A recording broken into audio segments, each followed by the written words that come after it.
नमस्कार दोस्तों आप सभी का हमारे इस चैनल में बहुत बहुत स्वागत है।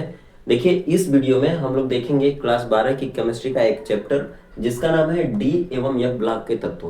दोस्तों बता दें कि इसमें एक क्वेश्चन है जो बहुत इंपॉर्टेंट है।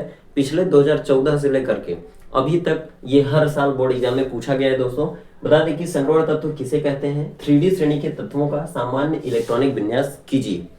प्रश्न बहुत छोटा है और बता दें कि ये डी ब्लॉक से है। देखिए, सबसे पहले आप लिखेंगे डी ब्लॉक के तत्व, हेडिंग डालेंगे और उसके बाद लिखेंगे कि वे सभी तत्व जिनके बाह्यतम कोश का अंतिम इलेक्ट्रॉन n-1 डी उपकोष में भरना प्रारंभ होता है।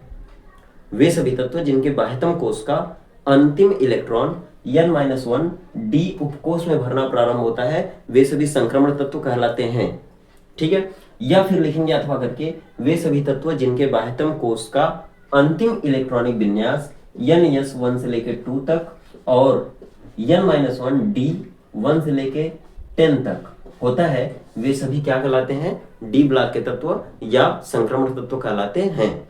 दूसरी बात, अब उदाहरण की बात अगर आती है एग्जाम्पल के लिए, तो एग्जाम्पल के लिए आप देखिए लोहा, सोना, चांदी, प्लेटिनम, ये सभी बहुत अच्छी अच्छी धातुएं हैं। ठीक है, इनको दे सकते हैं। यानी यहां से आप 3D श्रेणी के तत्व, 4D श्रेणी के तत्व, 5D श्रेणी के तत्व, 6D श्रेणी के तत्व, यानी यहां से आप किसी को भी उदाहरण के रूप में लिख सकते हैं। अगली बात, अगला क्वेश्चन क्या होता है कि जैसे संक्रमण तत्वों को आवर्त सारणी में कहां रखा गया है। यह देखिए आधुनिक आवर्त सारणी या दीर्घाकार आवर्त सारणी बनी हुई है। यहाँ पर इसमें यह ब्लॉक नहीं दिख रहा है, यह ब्लॉक नीचे है। यहाँ पर यह लेफ्ट साइड में यस ब्लॉक के तत्व हैं, यहाँ पर राइट साइड में पी ब्लॉक के तत्व हैं। डी ब्लॉक के तत्वों को बीच में रखा गया है। ठीक है, आप समझ रहे होंगे। अगर पूछा जाए कि संक्रमण तत्वों को कहां रखा गया है, तो आप बोलेंगे कि दीर्घाकार आवर्त सारणी में यस ब्लॉक और पी ब्लॉक के बीच में डी ब्लॉक के तत्वों को रखा गया है। अगला क्वेश्चन किस तरह से पूछा जाएगा कि संक्रमण तत्वों कितने भागों में बांटा गया है। ये देखिए पहला भाग हो गया, यानी इसको कहते हैं 3D श्रेणी के तत्व या प्रथम संक्रमण श्रेणी के तत्व।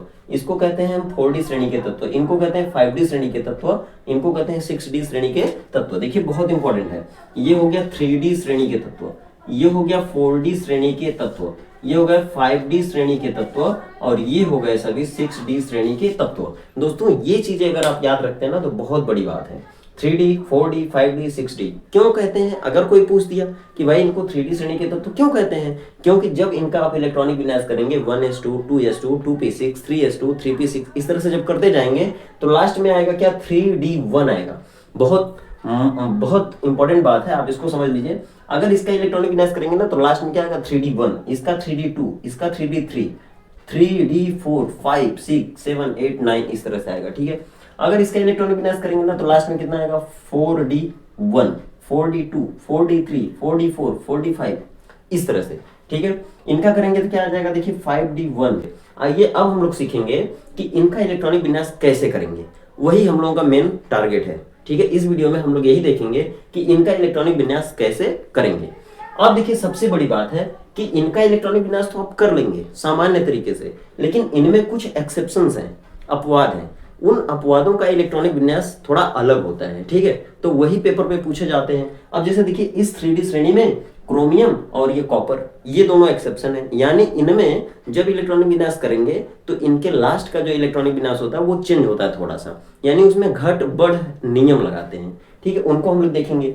दूसरी बात है कि ये जो 4D श्रेणी है इसमें NB, MO और AG ये 3 एक्सेप्शंस हैं जिनका इलेक्ट्रॉनिक विन्यास थोड़ा हट करके होता है, हम लोग उनको देखेंगे। और इसमें देखिए कौन है, प्लेटिनम है और गोल्ड है, ऑरम।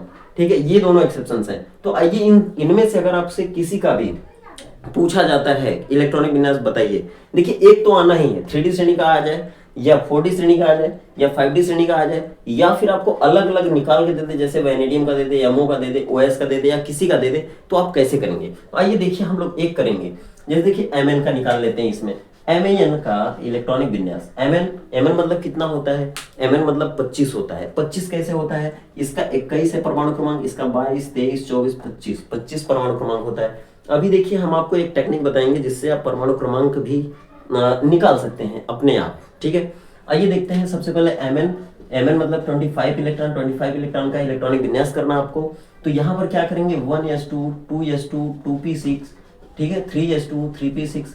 एक काम करिए, ऐसे जब करते जाएंगे ना तो लास्ट में क्या आ जाएगा, 4s2, 4s2 और 3d5 आएगा। ठीक है, इस तरह से यहाँ पर 3d6 अगर लिख देते हैं तो पूरा हो जाता है ये। ठीक है, अक्रिय गैस यहाँ पर देखिए 2 2 4 6 10 2 12 6 18 18 मतलब 18 की जगह पर एक अक्रिय गैस लगा दीजिए जिसका परमाणु क्रमांक 18 होता है। अगर आप इतना लिख देते हैं तो ये आपको करने की जरूरत नहीं पड़ती है। अब इनको उठा करके डायरेक्ट यहाँ रख दीजिए 4s2 और 3d5, तो ये हो गया इनका इलेक्ट्रॉनिक विन्यास, किसका, Mn का, कंप्लीट। ठीक है, उसी तरह से अब देखिए एक चीज यहाँ पे समझिएगा, Mn है, Mn का लास्ट में क्या आ रहा है, 3d आ रहा है, 3d आ रहा है, तो इसीलिए इनको क्या कहते हैं 3d श्रेणी के तत्व। कॉपर का कर लेते हैं क्योंकि ये क्या है, कॉपर एक्सेप्शन है। कॉपर मतलब होता है 29। अब 29 का क्या है, थोड़ा सा चेंज होगा, यहाँ पर स्टार लिख सकते हैं क्योंकि ये अपवाद है, और जब इसका करेंगे ना तो यहाँ पे AR लगा दीजिए, मतलब 1s2 2s2 से लेके कहाँ तक हो गया, 3p6 तक हो गया, यानी 18 तक आपको नहीं करना पड़ेगा। अब 18 के बाद जो इलेक्ट्रॉन बच रहे हैं उनको अलग अलग लिखना पड़ेगा इलेक्ट्रॉनिक विन्यास के रूप में। यहाँ क्या आएगा 3d1 3d2 3d3 3d4 3d5 3d6 3d7 3d8 3d9। यहाँ पर क्या आ जाएगा, आर्गन के बाद 3d9 और लास्ट में क्या आएगा 4s2। ध्यान दीजिए, ये हो गया इनका इलेक्ट्रॉनिक विन्यास। लेकिन क्या ये सही है, ये सही नहीं है, गलत है। इस क्यों गलत है, क्योंकि ये एक्सेप्शंस है और एक्सेप्शंस वाले का इलेक्ट्रॉनिक विन्यास थोड़ा अलग होता है। कहाँ अलग करना है, देखिए यहाँ पे यस में 2 इलेक्ट्रॉन है और यहाँ पर डी में कितने इलेक्ट्रॉन है, 9। इस यस में आप 2 इलेक्ट्रॉन से ज्यादा नहीं जा सकता, जिसमें नहीं जा सकता उसमें घट कर देंगे, घट मतलब 1 इलेक्ट्रॉन को घटा देंगे। और इसमें डी है, डी में 9 इलेक्ट्रॉन है, तो 9 इलेक्ट्रॉन और भी जा सकते हैं, 9 के 10 भी हो सकते हैं, तो यहाँ पर एक बढ़ा देंगे, इलेक्ट्रॉन 10 हो जाएगा, यानी इसका सही इलेक्ट्रॉनिक विन्यास ये हो। अब जैसे देखिए मॉलिब्डेनम का हमको करना है इलेक्ट्रॉनिक विन्यास, मान लीजिए ये मॉलिब्डेनम है और इसका इलेक्ट्रॉनिक विन्यास आपको करना है, लेकिन आपको यहाँ पर परमाणु क्रमांक का कुछ नहीं पता है, तो आप क्या करेंगे, यहाँ पर देख लिए कि इसमें अगर स्कैंडियम का 21 है परमाणु क्रमांक, तो 21 में क्या जोड़ दीजिए, 18 जोड़ेंगे तो किसका आ जाएगा, 39 आएगा, मतलब इसका परमाणु क्रमांक पता चल जाएगा 39। 21 में 18 जोड़िए, इसका मिल जाएगा, और जब 39 में 18 जोड़ेंगे तो इसका मिल जाएगा, और जब इसमें 32 जोड़ेंगे तो इसका मिल जाएगा। ठीक है, अब यहाँ पे आपको पता चल गया कि एट्रियम का परमाणु क्रमांक 39 है। 39 के बाद इसका क्या है, 40 हो जाएगा, ये बढ़ते क्रम में है। 39 के बाद 40, 40 के बाद 41, 41 के बाद इसका कितना हो गया, 42। ठीक है, यानी मॉलिब्डेनम का हमको इलेक्ट्रॉनिक विन्यास करना है और इसका परमाणु क्रमांक होता है 42 और ये स्टार वाला है, यानी कि अपवाद है। ठीक है, अब देखिए जब इसका इलेक्ट्रॉनिक विन्यास करेंगे तो आगे क्या लिखेंगे। सबसे पहले आप देख लीजिए कि ये मॉलिब्डेनम किस श्रेणी का है, ये देखिए 4d श्रेणी का है, यानी यहाँ पे 4d आएगा, 4d में 1 से लेकर 10 तक भरेगा, यानी ये 4d1 4d2 4d3 4d4 यहाँ आने वाला है। यहाँ क्या आएगा 4d4, 4 n-1 का मान 4 होगा, तो आगे क्या आ जाएगा 5s2, मतलब यहाँ पे आएगा 4d4 और फिर आएगा 5s2। लेकिन यहाँ पर आर्गन जो लिख रहे थे, आर्गन की जगह पे कौन सा लिखेंगे, अगर आर्गन लिखेंगे ना तो 18 तक नहीं लिखना पड़ेगा, लेकिन यहाँ 42 है, 18 से थोड़ा ज्यादा है, तो यहाँ पर क्या एक दूसरा अक्रिय गैस हम लोग लगाएंगे।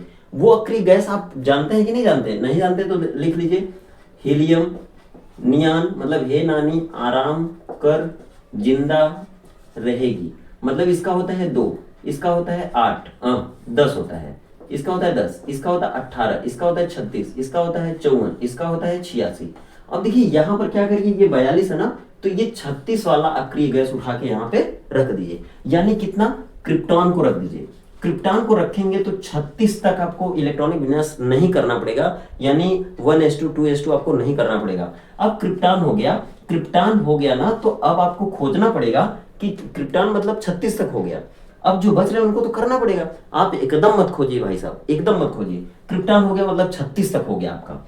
यहाँ पर देखिए ये मॉलिब्डेनम यहाँ था, मैं आपको बता दूंगा, याद करा दूंगा, आपको भी पता चल जाएगा यहाँ पे है कैसे। अब वही आप देख रहे हैं, जब नहीं देखेंगे तो कैसे होगा, वो भी मैं आपको बताऊंगा इस वीडियो में। ठीक है, ये देखिए यहाँ पे आएगा 4d1 4d2 4d3 4d4, 4d4 यहाँ लिख दीजिए डायरेक्ट 4d4, और फिर उसके बाद ये n-1 है, लेकिन अब n-s2 लिखना है, यानी n का मतलब अगर ये n-1 4 है तो n कितना जाएगा 5, और 5 का यस में कितने 2।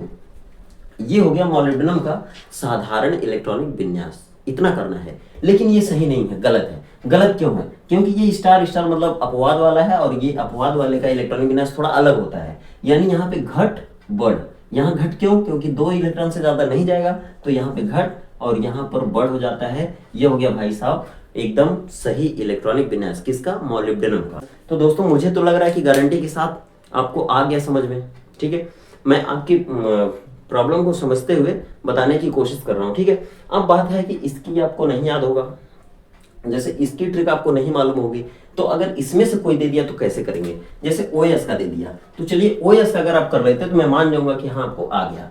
OS मतलब ऑस्मियम, इसका भी परमाणु क्रमांक आपको नहीं मालूम है। ठीक है, तो सबसे पहले ऑस्मियम का परमाणु क्रमांक याद कीजिए, क्या होता है वो कैसे याद करेंगे। देखिए, लाया हूं तेरे वास्ते, लाया हूं तेरे वास्ते रहमते उस इश्क पर सोने मर्रे।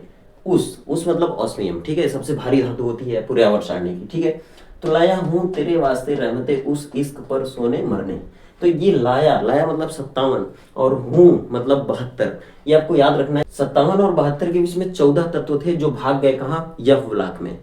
तो अब देखिए इसको याद रखना है कि ये 57 होता है, ये 72 होता है, 72 के बाद 73, 74, 75, 76, यानी ऑस्मियम का कितना हो जाएगा भाई, 76 परमाणु क्रमांक हो जाएगा। देखिए, लाया हूं तेरे वास्ते रहमते उस मतलब ये क्या था, लाया हूं, लाया मतलब 57, उसके बाद 72, 73, 74, 75, 76। ठीक है, बिना देखे भी आप कर सकते हैं। कब, जब आपको ये याद रहेगा टेक्निक तब। देखिए 76 हो गया और 76। और दूसरी बात है स्कैंडियम, मतलब स्कैंडियम शक्ति वक्र में फेंकने को जन, ये दूसरा है। ये 3D वाला हो गया, ये 4D वाला हो गया, ये कौन सा है, 5D वाला है। तो 5D के बाद ये 5D1, 5D2, 5D3, 5D4, 5D5, 5D6, यहाँ पे क्या हो जाएगा 5D6। और 5 n-1 का मान है, तो यहाँ पर n-1 है, तो n कितना हो जाएगा, 6 हो जाएगा, 6s2। अब देखिए यहाँ से ये भाग गए थे 14 ठो कहाँ, यफ ब्लॉक में, उनको भी लेके आइए, तो उनका मान कितना हो जाएगा, ये n हो गया, ये n-1 हो गया, ये n-2 होगा। 2 मतलब क्या, 4, और ये यफ में कितना, 14। मतलब इनको अगर जगह बना के लिख दे तो कितना हो जाएगा, ध्यान से समझिएगा, ध्यान से समझिएगा, 4f 14, 5D कितना आ रहा था, 5D1 2 3 4 5 6, 5D6, और ये n-2 n-1, और यहाँ पे n कितना जाएगा 6s2। ठीक है, अब देखिए यहाँ पर कौन सा आखिरी गैस लगाएंगे, 76 से जो कम हो, यानी हे नानी आराम कर जिंदा रहेगी, ये 54 है, 54 यहाँ पे लगा दीजिए। दूसरा क्यों नहीं लगाएंगे, 54 मतलब कौन, जीना, 54 मतलब कौन, जीना। क्यों 54 लगाएंगे, क्योंकि 54 इससे कम है। क्यों 36 नहीं लगाएंगे, क्योंकि 36 ज्यादा कम है। क्यों 86 नहीं लगाएंगे रेडान, क्योंकि ये बहुत ज्यादा है। ठीक है, तो ये अगर आप इस तरह से करते हैं तो ये सही है। ठीक है, तो इस तरह से दोस्तों पूरे तत्वों का इलेक्ट्रॉनिक विन्यास आप कर सकते हैं। ठीक है, मुझे लग रहा है कि आपको समझ में आ गया होगा। अगर नहीं समझ में आता है तो कभी कभी तो आपका फर्ज बनता है कि थोड़ा कमेंट करके पूछ लिया करिए। ठीक है दोस्तों, वीडियो कैसे लगे, वीडियो अगर अच्छी लगे तो वीडियो को लाइक कर दीजिए, चैनल पर पहली बार है चैनल को सब्सक्राइब कर दीजिए। ठीक है, ये देखिए यफ ब्लॉक में है, तो यफ ब्लॉक में कुछ अपवाद हैं, उनको हम अलग से नोट करके रखे हैं। अगली वीडियो जब यफ ब्लॉक पे बनेगी लैंथेनाइट एक्टिनाइट श्रेणी में, और उसमें हम लोग जब पढ़ेंगे लैंथेनाइट फंक्शन, तब हम आपको ये बता देंगे। ठीक है, चलिए तो इस वीडियो में यहीं तक रखते हैं, इस वीडियो को यहीं रोक देते हैं, फिर मिलते हैं अगले वीडियो में इसी तरह के कॉन्सेप्ट के साथ। तब तक आप खुश रहिए, मस्त रहिए, व्यस्त रहिए, आपका दिन शुभ हो।